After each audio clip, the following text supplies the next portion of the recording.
vamos bien de tiempo y abrimos un turno de debate. A ver si hoy, que no estamos tan cansados, conseguimos tener algún mínimo debate. Yo, por mi parte, para animar un poco, pues me gustaría volver a la intervención de José Luis sobre el casino de la Reina. Sobre todo la reflexión final que has hecho, me parece que es muy pertinente, de cómo, siendo arqueólogos, dedicándonos al estudio, ¿no?, del pasado, bueno, pues a veces no tenemos mucha sensibilidad, como parece este caso, de recordar, aunque fuera con una, como señalaba, con una humilde, ¿no?, inscripción, recordar, ¿no?, el origen de esta institución en el Casino de la Reina. Si puedes comentar algo más en esa dirección. Yo no soy arqueólogo, pero sí soy historiador, ¿no? Y, hombre, yo que inicié mis clases de profesor en el año 92 en aquel recinto, pues siempre me motivó el saber cuáles son los orígenes de lo que fue un conglomerado enorme de instituciones que todavía algunas subsisten, ¿no? Es decir, la reforma actual del jardín, sí es verdad que ha eliminado muchos de los restos antiguos, no ha dejado demasiadas huellas de lo que fue, y además el planteamiento de urbanistas, de arquitectos, pues realmente modernos, contemporáneos, muy dados a las nuevas tendencias de lo que es un jardín urbano, pues han arrasado todo lo que aquello fue, ¿no? Subsisten pocas cosas en el jardín. Es verdad que recientemente he estado visitándolo de nuevo con unos compañeros de Ciencias Naturales. Me han recordado que quedan todavía 3 o 4 árboles centenarios, unos almeces extraordinarios, que fueron testigos del viejo jardín y testigos del viejo museo arqueológico. También sé por la documentación que la implantación del museo transformó notablemente lo que fue la ría, pero además lo transformó con buen gusto, porque construyeron algunos nuevos pabellones, curiosamente en 1888, cuando no quedaba demasiado para trasladarse. Abrieron una nueva puerta, la calle Embajadores, y yo además tengo la suerte de haber nacido en el barrio. No soy ningún primitivo ni nadie de los que decía Mélida, que vivíamos en un estado de salvajismo, y además estudié en lo que fue la antigua escuela de veterinaria, el viejo Instituto Cervantes, que construido por el mismo arquitecto que construyó esta sede, ¿no?, por Francisco Jareño, pues ya terminó de dar la puntilla a todo lo que era el espacio, curiosamente, de los ríos navegables que tenía aquello. Es decir, yo sí pienso que la ciudad es como la piel de una persona mayor, que está llena de cicatrices, llena de restos, ¿no?, de su pasado, y que yo, como además formo maestros y maestras, me parece mucho que a través de las huellas del pasado se puedan visualizar dónde hemos llegado hoy, algunas veces para desdeñar lo que se ha hecho y otras veces también para sentirnos orgullosos, ¿no? Creo que no estaría mal una asociación, universidad autónoma, museo arqueológico, etcétera, pues para darle un sentido también de un recorrido didáctico y un recorrido sobre lo que fueron, sin duda, 28 años extraordinarios del museo arqueológico allí, a pesar de lo que se pensara, ¿no?, cuanto antes abandonarlo, ¿no? En eso estamos. ¿Alguna intervención? ¿Alguien quiere comentar algo sobre las...?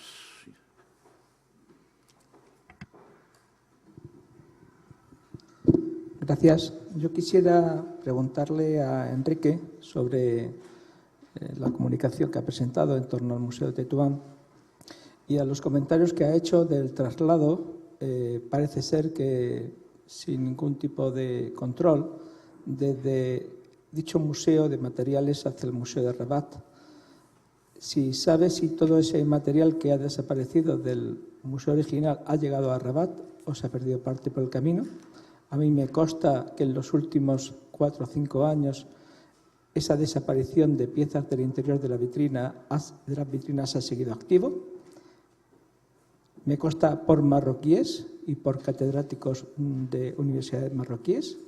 Soy testigo de cómo las vitrinas que quedan están llenas de polvo y con poco material. Y quisiera también preguntarle qué piensa del estado de conservación de las lápidas de época clásica, tanto escritas en latín como escritas en paleobereber, que existen en el patio recibiendo toda la inclemencia meteorológica allí en aquel museo. Gracias.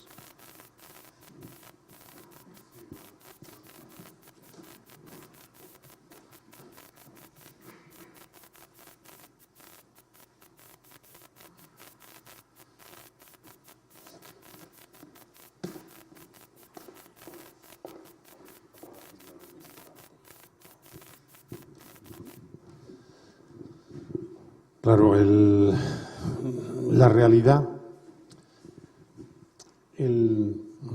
una vez producida la independencia de Marruecos, en 1956, pasan todos los fondos y hay un traslado oficial y antes en una de las comunicaciones hemos visto una de las páginas del catálogo de los efectos del museo que se trasladaban con la firma de Tarradell, del secretario del museo y demás. Hasta ese momento no hay ningún tipo de problemas, ¿no?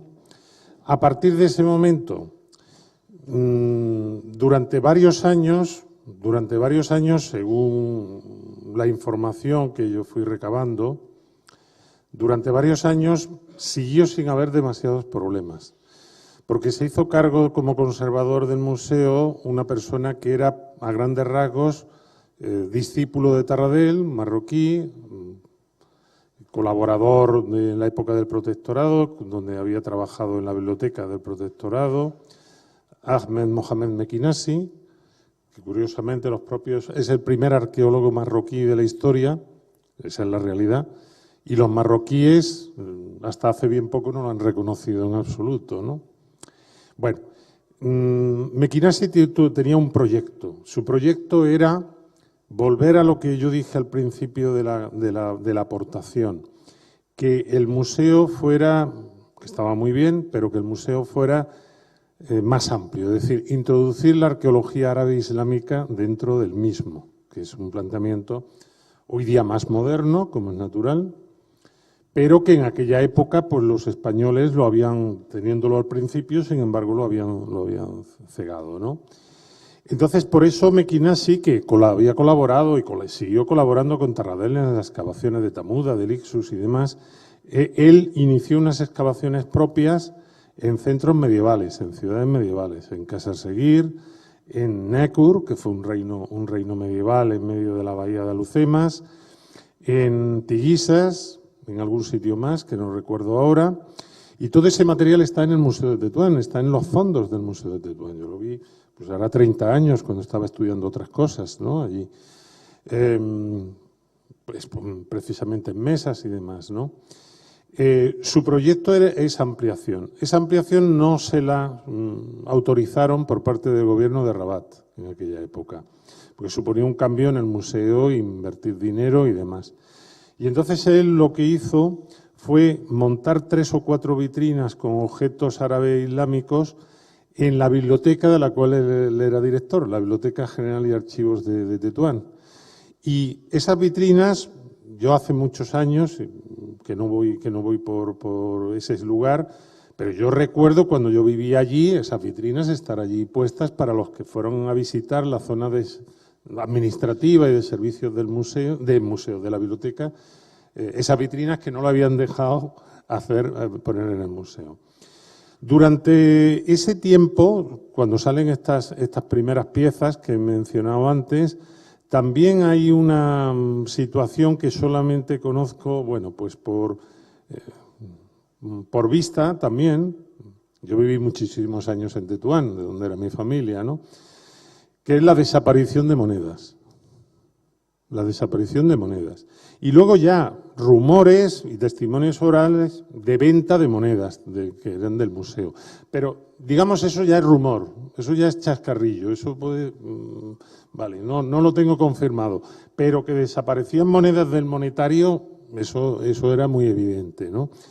Y después, pues ya también en los últimos años, con la remodelación de los museos y demás, pues efectivamente se han trasladado piezas del Museo de Tetuán, se han trasladado a Tánger, otras se han seguido trasladando a Rabat, y cualquiera sabe las que se pueden haber perdido por el camino, eso ya no lo sé, eso ya Lo ignoro porque no le he hecho ningún seguimiento, pero sí he visto en el Museo de Tánger, en la nueva versión que se ha hecho del mismo, sí he visto piezas de Tetuán, algunos epígrafes líbicos muy interesantes, que son algunos de los que estaban precisamente en el patio deteriorándose. Ahora, ese deterioro es de la época, digamos, es de la época española, porque fue el momento en el que se fijaron allí.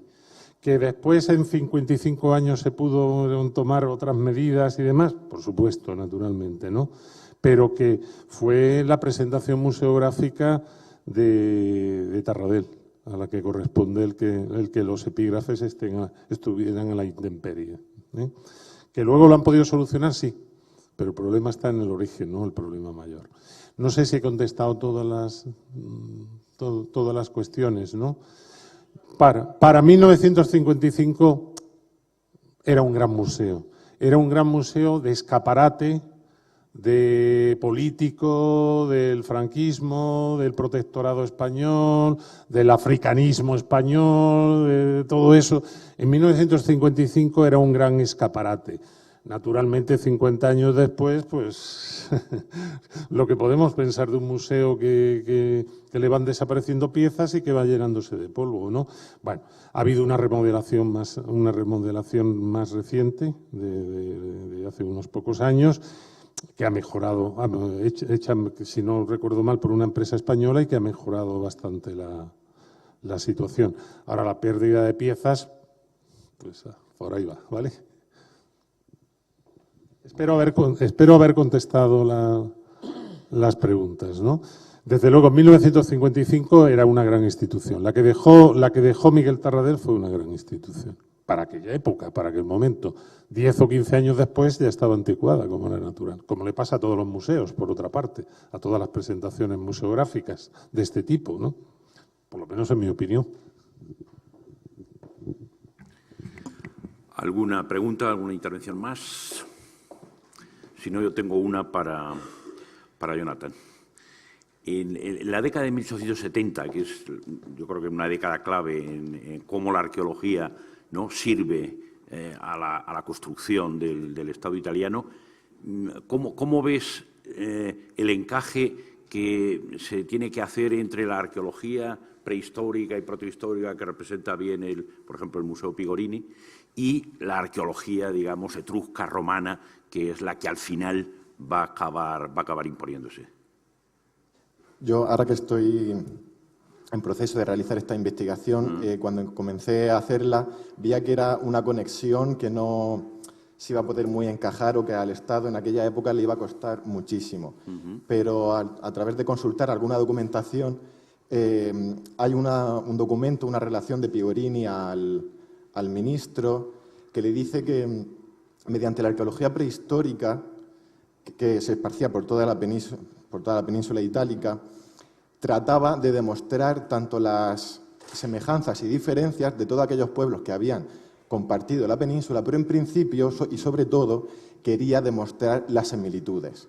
¿Para qué? Para alojarlas en Roma y centrándose, como he mencionado, en el territorio de Roma, de la región Lazio, podríamos decir, forjar ese fundamento de solo por las similitudes o una comparación, pero sacando solo esas similitudes, intentar llegar a formar una civilización o un origen que desemboca siempre en el Imperio Romano, o luego también en la década de 1880 con los etruscos, aunque ya desde los 60 empieza a formarse en Florencia el importante museo etrusco, porque bueno, que luego en la década de los 80 los vestigios etruscos pasan a Roma, al Museo Nacional Romano, y ya tanto con los etruscos y los vestigios del Imperio Romano, forjar ya ese inicio identitario de la civilización italiana.